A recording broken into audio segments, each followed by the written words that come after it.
Aujourd'hui, à l'épisode 4 de la saison 3 de Retour sur investissement, je reçois Stéphane Tremblay, directement descendu du Royaume, du Saguenay, pour venir jaser des projets et des avancements en investissement immobilier qu'il a eu avec ses partenaires et son entreprise. Une entreprise qui, depuis seulement quelques années, est rendue avec au-dessus de 300 logements et qui est en croissance continue. Vous allez voir, c'est un épisode rempli d'énergie et rempli de partage d'informations et de connaissances. Donc, je vous invite à écouter attentivement. J'espère que vous allez apprécier cet épisode. All right, Stéphane? Yes. Comment ça va? Super bien, toi? Ça va super bien. Fait que tu commences à être régulier, je pense, sur la chaîne YouTube d'Emrex. Tu vas l'être, en fait, bientôt. Là. C'est ça, exactement. C'est ça. Ouais. On a fait Proprio 3, je pense, ensemble. Proprio 3, effectivement. On a tiré un petit peu sur Max Boutin. Pas petit. Oh, petit. Il voulait starter ça. Ouais. Ça va faire du bien. Puis là, ce soir, en plus, on tourne les Proprio 5. Yes. Tu vas être encore là avec Max Boutin. Oui, encore. C'est pas pire, hein? Ouais, ça va être le fun. On va du plaisir. Soit qu'on vous a vraiment aimé ou soit qu'il n'y avait personne d'autre. Ouais, c'est ça, c'est un des deux. Les Français sont barrés. Ah, c'est ça, les pas Français évident. sont barrés. Fait que Steph, t'es descendu du Saguenay. T'es associé dans une business d'immobilier là-bas et de construction. Ouais. Puis parle-nous un petit peu de ton parcours d'investisseur immobilier. OK. Comment tu as fait pour te rendre où est-ce que tu es aujourd'hui? OK. Moi, ça a commencé que j'étais au cégep. J'avais un de mes amis qui avait une cinquantaine d'années, que j'avais connu, puis il me disait « Achète de l'immobilier, c'est bon, puis etc. » Puis j'étais dans mon deck en comptabilité et gestion, j'avais 20 ans à l'époque. Puis il me disait « C'est bon, puis… » Fait qu'à un moment donné, j'ai fait mes calculs, revenus, dépenses, cash flow. Hein, cash flow, c'était le king. Cash flow, bien important. Ah, à 20 ans, cash flow, comment je vais pouvoir avoir pour aller au bar? À Jonquière. À Jonquière. Alors, fait que c'est ça. Fait que je regarde ça, puis tout. Puis finalement, à 21 ans, j'ai fait le move. J'ai acheté un 6 logements à l'époque. J'étais au cégep. Ah, c'est bon. Ouais, 21 ans. 21 ans. À 23, je me suis décidé d'acheter un 4 logements. Et là, j'étais encore aux études à temps plein. J'étais à l'université. Fait que j'avais compris que le ratio de couverture de dette, moi, mon 6 logements, il me donnait le droit de m'endetter de 2 de supplémentaire. Fait que c'est ça. Fait que j'avais découvert ça un petit peu, mais je connaissais pas ça. En réalité, quand je me recule, là, je me dis, je connaissais pas ça. J'aurais tellement fait des affaires plus hautes que ça, mais quand même. Fait que c'est ça, 23 ans. Je les ai détenus jusqu'en 2018. Je les ai vendus à mon partenaire actuel, à Éloi. Avant qu'il devienne ton partner. Oui, c'est ça. Je travaillais au groupe Investors comme conseiller financier. Ça faisait 3 ans à l'époque. Puis j'y ai vendu mes immeubles en 2017, excuse. Fait que lui, c'était son premier achat. Il n'avait pas fait, mais il avait fait des formations un peu. Il avait commencé à se former. Puis c'est ça. Fait que j'y ai vendu à lui et son frère. Ils étaient 2 partenaires dans le temps. Fait que vendu ça. Moi, j'ai continué de mon côté. Puis un an plus tard, il avait acheté un 39. J'avais fait faire un achat, un 9 logements. Puis il était venu me voir, il m'avait dit « Stéphane, j'ai pas le temps, il faut que j'ajoute un 36. C'est un bon deal, mais j'ai pas le temps de le gérer. » Moi, j'avais eu du temps à l'époque, fait que je l'avais fait à 90 j'ai fait la transaction. J'avais négocié une balance de prix de vente à l'époque. Pour un 36 logements, on avait mis 100 000 sur la table, puis on avait une balance de prix de vente de 225. Ça avait vraiment bien été. Puis, parce que lui, à ce moment-là, il y avait une compagnie de construction. Lui, il a une compagnie de construction, ça fait 5 ans. Puis là, il voulait commencer dans l'immobilier. Son frère s'occupait de la production, lui, il s'occupait des ventes. Okay. Puis là, il était hyper occupé là-dedans. Oui, c'est ça, exactement. Puis c'était au mois de mars-avril, au début de la saison. Nous autres, dans le fond, nous autres, c'est une grosse compagnie de toiture. On faisait 350 toitures par année. Fait que début de la saison, il n'y avait pas le temps de s'en occuper. Fait que je m'en étais occupé, puis ça avait super bien été, une belle négociation. Puis, tu sais, le vendeur avait une évaluation à 1,8, puis il nous le vendait à 1,4. Fait que c'était déjà bon, puis en plus, une balance de prix de vente, puis en plus, fait que c'était super le fun. Fait que, moi et Éloi, on a commencé à développer, on était à l'université ensemble aussi, moi et Éloi. Fait que là, il a dit, tu sais, j'aimerais ça que tu viennes travailler chez nous, puis tout. Fait que le partnership n'est pas arrivé du jour au lendemain. Dans le fond, vous vous connaissez. Non, on se connaissait, ça faisait 5-6 ans. De l'université, puis après ça, c'était devenu ton client, je pense. Mon client, exactement, au groupe Investors, lui et son frère, exactement. Okay. Puis après ça, là, j'ai vendu un immeuble, encore une relation. Après ça, j'ai trouvé un 4 et un 5 pour lui, négocié un peu pour lui, puis il a fait la finalisation d'intention. Fait que tu sais, beaucoup de confiance, on fait des deals ensemble, mais pas ensemble, tu sais. Ouais. Fait qu'on a développé une relation comme ça. Puis un moment donné, ben, il a dit là, j'ai besoin de quelqu'un à temps plein dans l'immobilier. Moi, c'était ma passion, mais je ne le savais pas à l'époque. Fait que c'est ça. Fait que On a fait un move, il m'a fait un offre que je m'en vienne salarié là-bas. C'est sûr que moi, j'étais travailleur autonome là-bas au groupe Investors, fait que ça ne m'intéressait pas de tomber salarié. Ouais. Il est revenu avec un offre, gars, achète des parts, etc. Fait qu'on a fait on s'est associé de cette façon-là. On est allé chercher 3 autres nouvelles personnes pour développer le marketing, pour développer une nouvelle filiale qu'on avait dans la tête. On a développé, après ça, un autre gars de production pour l'autre business. Fait que là, on a commencé à avoir une coupe de porte, puis on a fait. Vous êtes devenu comme un genre de gros consortium. Exactement, c'est ça. Nous autres, dans le fond, on est propriétaire d'une business en haut, puis elle est propriétaire à 100% des autres filiales. Ouais. Fait qu'on a une compagnie de construction, comme tu le disais, 400 projets par année, 80 employés dans le pays. Wow. On a une compagnie d'immobilière de 6 logements et plus. Le vendredi, on a signé un dernier deal, un 52 portes, fait qu'on tombe à 302 portes à Saguenay. Puis on a une autre compagnie qui s'occupe de faire de l'accompagnement immobilier. Dans le fond, on transmet un peu notre connaissance, notre savoir. Ouais. On accompagne les gens de A à Z d'un 2 à 5 logements. Qui veulent du clé en main. Qui veulent du clé en main ou qui veulent faire des rénaux, veulent se faire coacher, veulent avoir un secteur de feu, veulent avoir. Mais ils ne savent pas, ils ne connaissent pas ça. Puis ils veulent. Fait que, on offre la gestion de A à Z. On offre c'est nous autres qui cherchent son financement, qui le finance, qui fait l'évaluation, l'inspection. On s'occupe de tout de A à Z. On fait même on garantit les revenus la première année. Tu sais, pour être sûr là, que tu as le petit coup de pied dans le derrière. Tu sais, souvent, c'est seulement je veux de l'immobilier, mais ils n'ont pas le coup de pied dans les fesses. Je pense que ça venait aussi de la discussion que vous avez eue par rapport à vos propres travailleurs, vos propres ouvriers. Oui, exactement. Ces toitures, de dire comment on pourrait les aider. Comment on pourrait les aider, mais aussi, parce que on n'a pas de fonds de pension. Ouais, c'est pas de construction, il y a même de fonds de pension, puis on a de la CCQ, mais pas tant que ça. C'est drôle parce que dans le premier épisode de cette 3e saison-ci de RSI, c'est avec Charles Dessureau, qui est un entrepreneur également, puis on parlait de ça à quel point que c'est surprenant que les gars de construction, il n'y en a pas beaucoup qui sont investisseurs immobiliers, puis pourtant, ça va super bien ensemble. Comme deux doigts de la main. Non, ça vient remplir quelque chose que souvent les gars de construction n'ont pas, un fonds de pension d'ailleurs. Oui, effectivement. Bien, moi, je pense que c'est le côté, quand tu es manuel, normalement, tu n'as pas nécessairement le côté. Les chiffres. Les chiffres, exactement. Puis quand tu es des chiffres, tu n'es pas vraiment manuel. C'est rare quelqu'un d'hybride, tu sais. Puis en plus, tu as le côté social à travers de ça, de gérer le réseautage, de développer un réseau, un bon évaluateur, un bon inspecteur, un bon financement, puis comprendre le jargon financier. C'est très, très, très difficile quand même. Fait que quand tu as un gars de construction devant toi qui veut acheter, puis toi, tu combles le besoin d'administration, bien, tu as un fit parfait. Là. On en a un justement qui nous a acheté 2 immeubles l'année passée. Aujourd'hui, il est en train d'en magasiner un 3e. Parce que finalement, les chiffres, c'est pas si pire que ça quand tu as un bon coaching. C'est pas si dur que ça se fait par du monde. Puis on est toujours en arrière, on est toujours en background pour donner un coup de main à ce niveau-là. C'est de l'accompagnement de pur et simple. C'est ça nos trois business, nos 3 bébés, si on pourrait dire. Fait que là, toi et ton partner, Éloi, vous avez fait la cohorte 3 ou 4 de la Meurthe? Je pense à la 3. Ouais, la 3. Moi, je pars complètement le décompte à ce temps-là. Oui, c'est ça. Non, j'ai fait la cohorte 3 avec Éloi. J'ai réussi à me rappeler.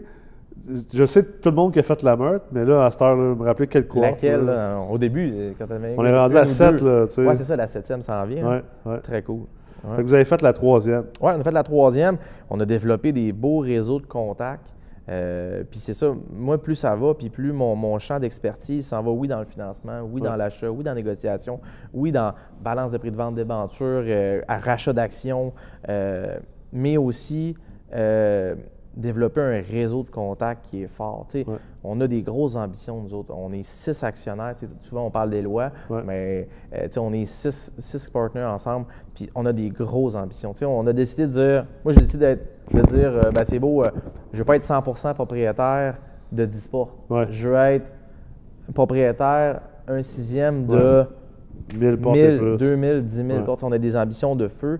Fait que, pour avoir ces ambitions-là, il faut se doter de des gens qui vont atteindre ces objectifs-là parce qu'ils sont démesurés, nos objectifs. C'est ça, tu ne peux pas les atteindre tout seul. Jamais. Fait qu'il faut s'entourer des meilleurs, puis avant tout, il faut être les meilleurs. Fait que, avoir un réseau fort, on veut sortir de notre région, c'est sûr. Saguenay, c'est beau, c'est le plus beau pays au monde, mais... Le royaume! Le royaume! Mais on veut sortir, on veut s'en venir à Québec, on veut aller à Sherbrooke, on veut aller à Montréal, on veut sortir de la province. On va le faire étape par étape, c'est sûr, mais il faut commencer à développer notre réseau hors Saguenay. On connaît tout le monde à Saguenay, on connaît tous les propriétaires à Saguenay, on connaît qui est à vendre, qui ne l'est pas, on fait du démarchage, on fait du cold call, on les appelle tout. On a une centrale téléphonique, tout ce qu'ils font, c'est qu'on téléphone pour faire du démarchage. On va le faire à Québec, puis on va le faire dans les autres provinces aussi. Fait faut s'entourer des meilleurs, puis on veut. Fait que c'est ça un petit peu mon rôle, ma job. Je vais lâcher mon micro, il va me chialer encore.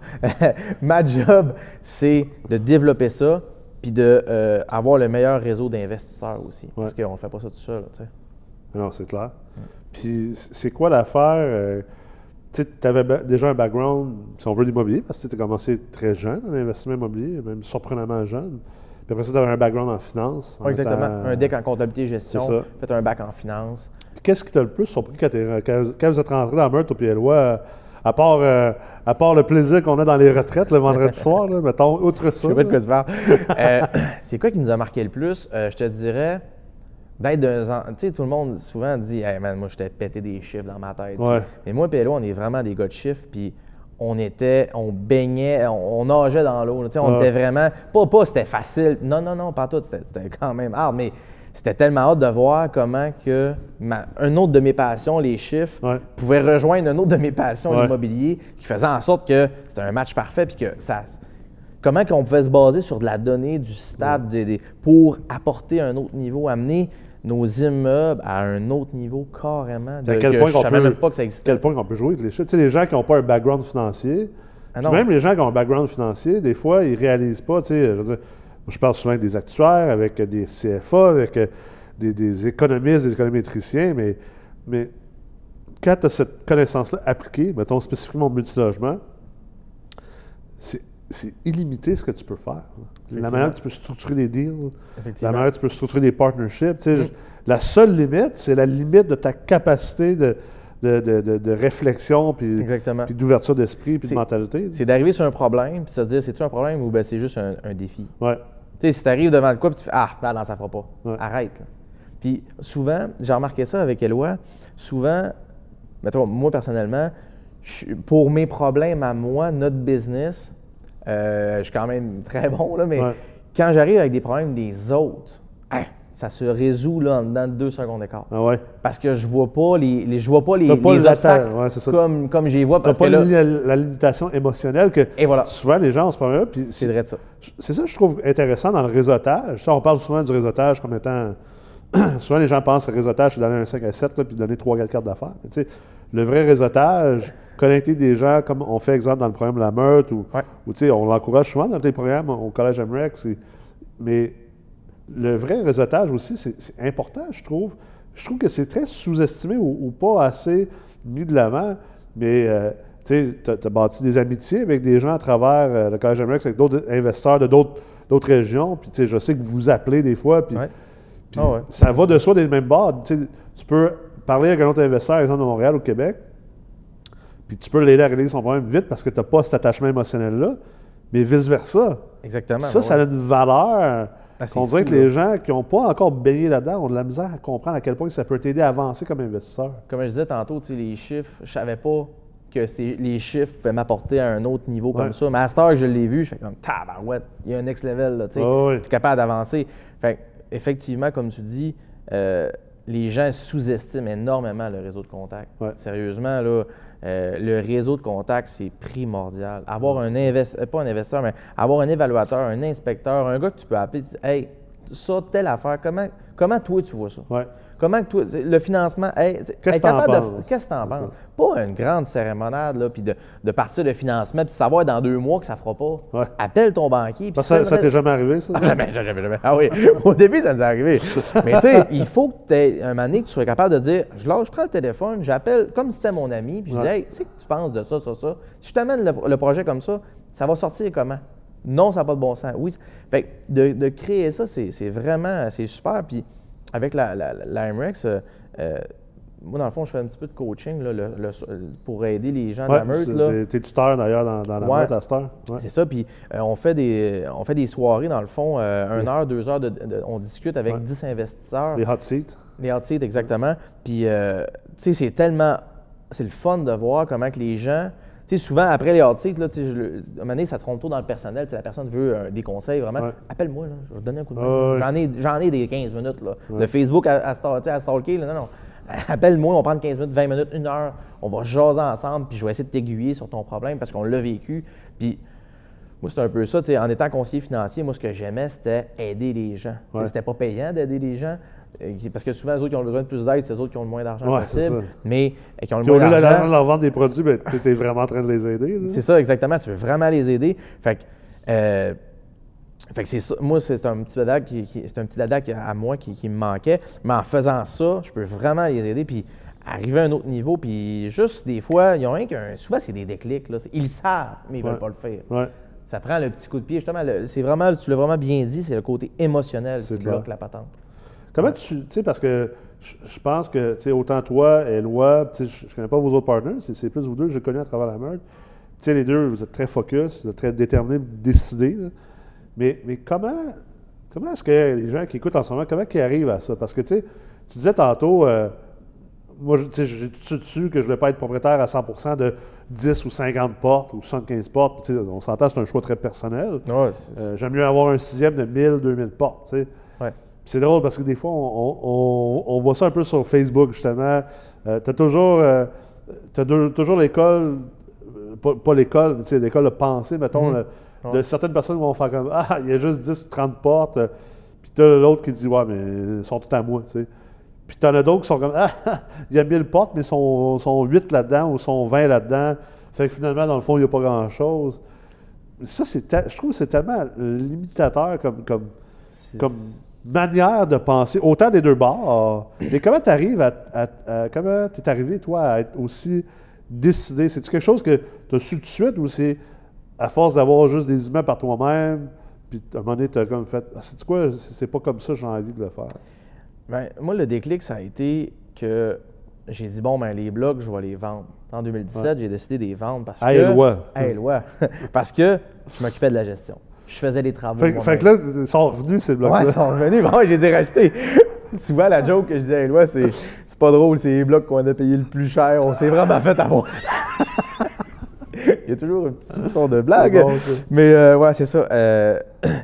Mais moi, le déclic que j'ai eu en 2017, ça a été de me dire, j'étais écœuré de faire mes rénovations moi-même. J'étais écœuré de gérer le monde. J'étais écœuré de ci, j'étais écœuré de ça. C'est pas ça que j'aime faire. Fait que, tant qu'à faire de quoi que j'aime pas, je vais aller vendre. Fait que ça a été fini. Mais quand il m'a approché, il m'a dit, Stéphane, il dit, je veux que tu viennes dans l'équipe parce que tu as une force, puis c'est la négociation, puis c'est le financement, tu es à l'aise là-dedans, tu es bon dans les chiffres. Puis quand j'ai vu la possibilité de dire, je peux faire ce que j'aime seulement. Sans faire tout le... Sans faire tout. Tu sais, c'est pas compliqué, les propriétaires d'immeubles à revenus, là, c'est 100 étapes. C'est 100 opérations, c'est 100, peu importe, 180, ben, c'est comme avoir une business. C'est pareil, c'est avoir une business. Tu sais, quand tu as une business, là, c'est drôle parce que je maîtrise probablement plus, exemple, le marketing aujourd'hui que la plupart de VP marketing de plusieurs entreprises. Ouais. Mais quand ça fait 14 ans que tu es à la tête de différentes entreprises, que souvent, dans mon cas, moi, je les ai toujours partis tout seul, moi-même. Fait qu'à un moment donné, mais ce que ça t'oblige à faire, c'est d'apprendre à faire toutes ces choses-là. Mais c'est là que tu te rends compte qu'en affaires, il y a tellement de choses. Marketing, service à la clientèle, comptabilité, vision, direction. C'est la même chose dans les immeubles, parce que les immeubles, c'est des entreprises en tant que telles. Ouais. Mais tu sais, dans une entreprise hors immeuble, c'est assez rapide que tu fais comme, OK, là, j'ai peut-être besoin d'un CFO, j'ai peut-être besoin d'un VP marketing, j'ai peut-être besoin d'un directeur des opérations. Mais c'est un peu la même réflexion par rapport aux immeubles. Tu sais, si tu veux avoir une entreprise immobilière, puis pas juste 2-3 blocs, tu ne peux pas tout faire. Là. Mais non. Puis souvent, ce que tu fais, c'est que tu engages des gens pour faire, mettons qu'il y a, je sais pas moi, il y a 10 facettes. Ouais. Bien, tu vas engager un gars dans une facette que tu n'aimes pas. Ouais. Tu sais, je suis convaincu que tu es bon en marketing, mais ça ne veut pas dire que. J'ai pas envie d'en faire. La première personne que tu vas engager. Faire du marketing. C'est ça, la première personne que tu vas engager, si tu es un gars au marketing ou une fille au marketing, une personne au marketing, bien, et après ça va être un comptable parce que tu n'aimes pas ça faire les chiffres. C'est ça. Fait quand j'ai réalisé que je pouvais faire ça dans une compagnie immobilière, qu'on me fait se doter de ça, bien écoute, c'est là que j'ai fait, un gars all-in. Ouais. Je m'en fous d'avoir un sixième de 1 ou bien ci ou bien ça. Ouais. Je m'en fous parce que ce que je veux, c'est faire ce que j'aime. C'est une question, c'est ça, c'est ce que tu veux faire, ce que tu aimes. C'est une question de. Tu sais, ça aussi, des fois, j'ai l'impression que les gens pensent qu'on essaie de dire, dans le fond, mettez-vous tout en partner puis allez chercher toutes 1000 portes. Non, c'est pas ça qu'on dit. Non. Tu peux être très heureux à justement. Faut que tu aies des atomes avoir 6 portes puis être seul ou 12 portes ou 18 portes puis tu es bien heureux, puis ça fait pas de toi un moindre investisseur. Non. Je pense que le fil conducteur derrière ça, c'est connais-toi, puis ce que tu as envie de faire. Tu sais, moi, avoir 3 immeubles de 6 logements ou 10 immeubles de 10 logements tout seul, j'ai aucun intérêt là-dedans. Là. Je fais de l'immobilier pour avoir du fun, puis pour solutionner des problèmes, puis avoir des défis, puis même apprendre. Parce que je maîtrise vraiment mon domaine, puis j'ai poussé loin dans ce domaine-là. Je continue d'apprendre pareil. Parce que je teste des nouvelles affaires, parce que j'avance avec l'âge, avec l'expérience, puis j'arrive avec des nouvelles idées. Puis, fait que pour moi, c'est plus de valeur, un peu comme toi, tu sais, j'aimerais mieux avoir 1/6 de 1000-2000 portes, parce que ça me donne un laboratoire. Tu sais. Ça donne le jus aussi de vouloir continuer. Mais ça, c'est moi. C'est pas obligé d'être Pierre Jean-Jacques qui nous écoute en ce moment, ou Jean-Philippe. Parce que moi, pour faire ce que j'aime à temps plein, qui est, mettons, le financement puis la négociation... Tu as besoin d'avoir du volume. Pas le choix. J'achète pas un 6 logements par année, sinon on va être en vacances longtemps. Oui, c'est ça. La seule façon que je puisse faire ça c'est même, vous appelez ça au Saguenay, as-tu le chômage ou le bien-être? T'es en vacances? Être en vacances. La PCU puis tout. Ah oui, c'est vrai. La PCU. T'es étudiant, toi, c'est ça? Je suis étudiant, exactement. 2000 par la mois. vie. 2000 par mois. Non, fait que c'est ça, tu sais. Pour être capable de dire, ben je veux faire ça de ma vie puis je veux le faire à temps plein, j'ai besoin de m'entourer de monde puis de faire beaucoup de transactions par année pour être capable de faire que ça. Puis là, en plus, mon travail va être encore scindé en deux parce que j'ai pas le temps. Je manque de temps encore. Parce que t'as arrêté comme conseiller financier. J'ai arrêté. Non, j'ai arrêté, ça fait longtemps. Quand il est venu me chercher, on a arrêté tout de suite. Puis tu sais, là, mettons, j'avais financement, puis j'avais l'achat, puis j'avais la recherche d'investisseurs. J'avais 3 branches. Mais là, l'achat, j'ai même plus le temps de le faire parce qu'on a besoin de toujours plus d'investisseurs. Fait faut que je tombe en recherche à temps plein là-dedans. Puis l'achat, on le délègue encore à un associé chez nous qui va s'occuper de l'achat. Je vais toujours rester pas loin pareil parce que c'est quand même mon dada. Puis à la MREX, c'est quand même ça, une de mes forces, c'est d'être capable de dire, bon, ben, on va te chercher une BPV, on va te chercher une débenture, on va te chercher un rachat par action, on roule-tu, bref, c'est moi qui l'ai l'expertise de ça. Fait que je continue quand même à être là-dedans, mais c'est beaucoup d'énergie de dire, j'appelle le propriétaire, tu as à vendre, ça te tente-tu, OK, envoie-moi tes chiffres, on va se rencontrer. Ça, c'est 5, 10, 15 heures, 20 heures de perdu, là, c'est pas long. C'est clair. Là, si on appelle tout le Saguenay au complet, ben, on va en perdre des milliers d'heures. Fait que c'est ça, on le fait en partnership. Là. OK. Puis si tu avais un conseil pour les gens qui sont à l'écoute, que tu aurais aimé peut-être avoir à 21, 22 ans quand tu as commencé en investissement immobilier, ou même un conseil comme pour le Stéphane d'aujourd'hui à 300 quelque portes avec tes partenaires? Ben écoute, moi, c'est sûr que l'éducation revient souvent. OK? J'avais dit que j'allais pas le dire, là. Mais l'éducation est importante. Parce que là, ça fait... écoute. Là, c'est le 4e épisode de la nouvelle saison. Puis à date, j'ai posé cette question-là. C'est vrai, la seule affaire qui est scriptée, c'est que je repose cette même question-là. Là. Je l'ai reposée à la fin de chaque épisode. Tout le monde a répondu à la même affaire à date. Mais j'ai une variante. Puis on en riait parce qu'on disait, là, on scripte rien. Là. Tu sais, les gens qui écoutent savent très... Les gens qui me connaissent savent que je suis zéro scripté. Là. C'est tout, tout ça, c'est de l'improvisation là, entièrement. Là. Mais... Ben, tu sais, quelqu'un qui a écouté ce que j'ai dit depuis le début, là, il va lire que si je m'avais éduqué à 21 ans, je ne serais pas assis là aujourd'hui. J'aurais acheté d'autres choses. Je serais peut-être assis là aujourd'hui. Tu serais peut-être à 1300 portes ou 3000 portes. Exactement, c'est ça. Fait, mais quand je parle d'éducation, ça ne veut pas dire prendre un cours nécessairement. Ça veut dire assis-toi une semaine avec un évaluateur. Regarde comment il fait. Va t'asseoir avec un inspecteur. Va t'asseoir avec le banquier. Va faire un stage à la banque. Éduque-toi, mais pas nécessairement juste prends des cours chez MREX. C'est pas ça que je veux dire. C'est clair. Mais c'est clair. Éduque-toi de toutes les façons. Écoute toutes les RSI. Juste écouter toutes les RSI, là, pour une coupe d'heure. Là, hein? Investis une coupe d'heure. Parce qu'on est rendu 50-60 épisodes. Là. Ah, oui. Puis, tu sais, juste avec ça, ça va te donner du bagage en tabarouette si tu comprends tout. Puis si tu comprends pas tout, contacte des gens qui l'ont compris et qui vont t'aider là-dedans. Fait que quand on parle d'éducation, c'est at large. Pas juste académique aussi. Je pense qu'il y a un autre point aussi dans l'éducation. Puis je le remarque autant que les gens qui ne sont pas éduqués, qui ne lisent pas ou qui justement investissent pas dans des formations, autant comme chez nous au Collège MREX, mais autant chez les gens qui, oui, pourtant s'éduquent, éduque-toi sur toi-même. Ah oui. Puis tu sais, ça revient à tantôt ce que tu disais, tu n'es pas obligé d'avoir 1000 portes, comme tu n'es pas obligé d'avoir juste 50. Tu fais ce que tu as envie de faire, mais il faut que tu t'éduques sur toi-même pour décider qu'est-ce que tu as envie de faire, mais aussi, t'éduquer sur toi-même, puis les gens ne le font pas assez, mais de prendre un 2 minutes, là, de temps en temps, au moins une fois par semaine, des fois une fois par, même si c'est grave, une fois par journée, là, puis t'éduquer sur toi-même, puis te dire, OK, là, je suis en train de faire quoi? Je suis en train de faire comment? J'ai-tu envie de le faire? C'est-tu la bonne manière de le faire? Exactement. Ou est-ce que je suis pris dans une patente? T'sais, est-ce que je suis pris dans un carcan ou dans une habitude où je me suis peinturé dans un coin? Puis, je donne l'exemple cette semaine. Moi, j'avais un immense projet à Montréal, un projet vraiment fort. Puis, tu sais, là, à un moment donné, j'ai pris un 2 minutes, j'ai dit, t'as peu, là. Ça me tente-tu? Pourquoi je suis en train de faire ça, là? Ouais.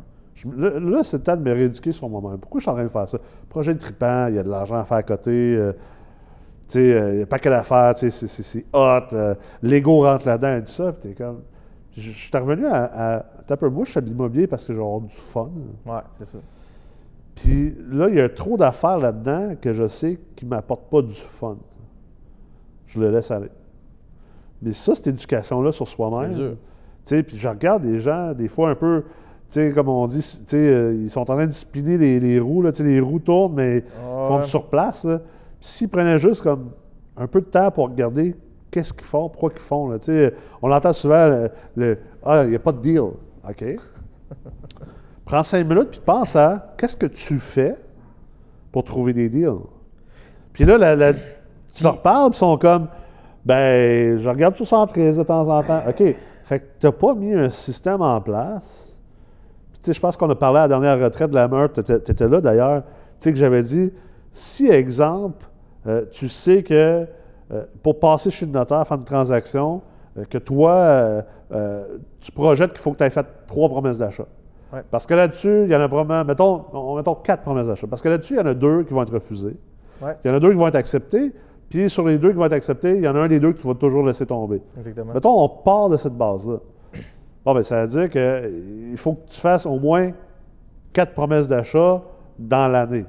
Au minimum, si tu veux en avoir 2. Minimum, si tu veux faire une transaction. Minimum. Maintenant, faut que tu en visites 4-2-1, c'est quand même. Faut que tu en visites combien? C'est assez audacieux, là, tu sais. Oh, ouais, fait que peut-être c'est plus.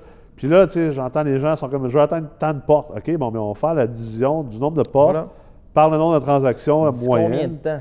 Puis là, tu sais, on avait sorti, c'était comme, ben, tu sais, toi, dans le fond, je ne me rappelle pas c'était qui exactement, mais cette personne-là, c'était comme, ben, pour atteindre ce que tu veux faire, puis que tu sois satisfait, puis que tu n'aies pas l'impression qu'il n'y en a pas, il faut que tu fasses 3 offres par semaine.